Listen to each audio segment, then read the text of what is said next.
So many of us feel constantly tired, anxious, and unable to focus, but we can't put the phone down. We're sleeping less, paying attention less, and feeling worse, even though we're more connected than ever. Deep down, we know something is off, but we tell ourselves, I'm fine. Everyone lives like this now. Hi, I'm Myreen, and I'm going to try to explain this issue in the context of neuroscience, what your phone is doing to your brain, and what you can actually do to start reversing these changes. POV, it's 1:43 a.m. Your room is dark, your brain is exhausted, and your thumb is still scrolling. One more TikTok, one more reel, one more for you that low-key owns you. You tell yourself, I'm fine, I can handle it. Everyone does this, but your chest feels tight, your mind is racing, and you already know tomorrow's going to be rough. This isn't just a bad habit. Your brain is literally rewiring around your phone. Here's what that means in brain language. Deep inside your brain, there's a reward system that uses a chemical called dopamine. Think of it like your brain's "that was worth it, do it again" signal. It runs through areas like the ventral tegmental area and the nucleus accumbens, but you can just call it the dopamine loop. Your phone is designed to hit that dopamine loop over and over again. New notification? Dopamine. Funny video? Dopamine. Someone finally snaps you back? Dopamine. It's not one huge hit, like a firework. It's hundreds of tiny sparks all day. Especially powerful are variable rewards. You don't know when something amazing will appear, so your brain keeps saying, scroll again, maybe the next one will be it. That unpredictability is what really trains the dopamine system. Over time, your brain starts to change its priorities. The prefrontal cortex, the part right behind your forehead that handles planning, self-control, and long-term goals, has to work harder to say, stop, sleep, focus. And here's the catch. The prefrontal cortex is still developing through your teens and early 20s. So while the reward system is super active, the self-control system is still under construction. That imbalance makes it way easier for the phone to win. So what happens? Your attention system gets trained to live in short burst mode. The brain networks that focus on one thing at a time get interrupted constantly. Neural circuits that should be practicing deep focus and working memory are instead practicing rapid switching, app to app, clip to clip, notification to notification. Result? Sitting through a lecture, reading a chapter, or even watching a full movie without checking your phone can feel almost physically uncomfortable. Your brain has learned, if nothing new happened in the last 10 seconds, I'm bored. Give me something. Then there's sleep. Behind your eyes, your brain has a master clock, the suprachiasmatic nucleus that tracks light and sets your circadian rhythm. At night, in the dark, your brain releases melatonin to help you feel sleepy. But when you're inches away from bright blue light at midnight, your brain gets mixed messages. Wait, is it daytime? Are we still supposed to be awake? Melatonin release gets delayed.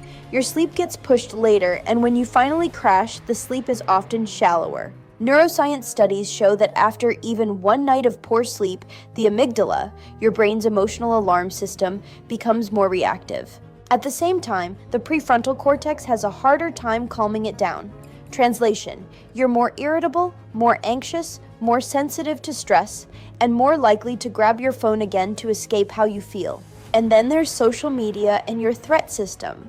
Your brain has ancient circuits designed to care deeply about belonging and status. Being rejected used to mean literal danger.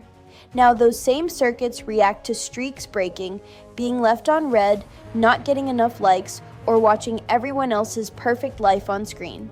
Your nervous system doesn't always know the difference between no one likes my post and I might be excluded from the tribe. It just feels like threat. That can trigger your stress response, the hypothalamic pituitary adrenal axis, which releases cortisol, the stress hormone.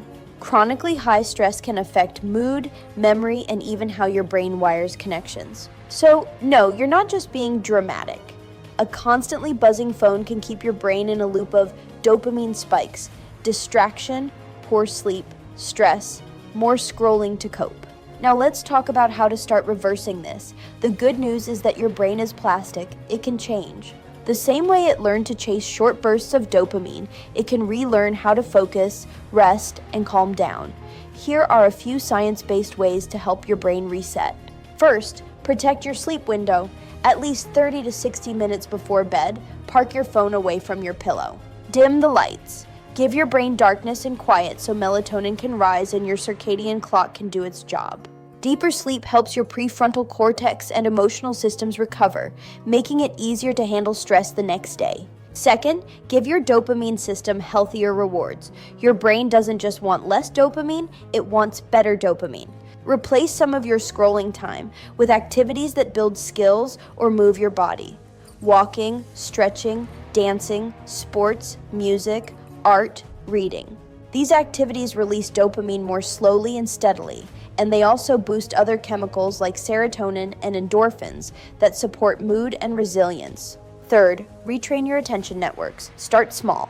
Pick one task, homework, a project, a book, or even cleaning your room, and set a 20 to 25 minute timer. Put your phone in another room or on Do Not Disturb. During that time, you are single tasking. You are literally exercising the brain circuits for focus and working memory. Over weeks, this can make it easier and more natural to concentrate without feeling restless. Fourth, calm your threat system with real connection and regulation. When your brain feels safe, your stress response turns down. Spend time with people you trust. In real life, when possible. Talk about what you're going through. Practice simple regulation tools like slow breathing, stretching, or going outside for natural light. These signals tell your amygdala and your body, we are safe. We don't have to be on high alert. And finally, if you notice that your anxiety, depression, or attention problems are really impacting your life, talking to a therapist or counselor can be a powerful step. Therapy can help you understand your patterns, create realistic plans for managing your symptoms, and equip you with the tools you need to navigate daily life with confidence. Remember, asking for help isn't a sign of weakness, it's a sign of strength. Thanks for watching, and take care of your mind.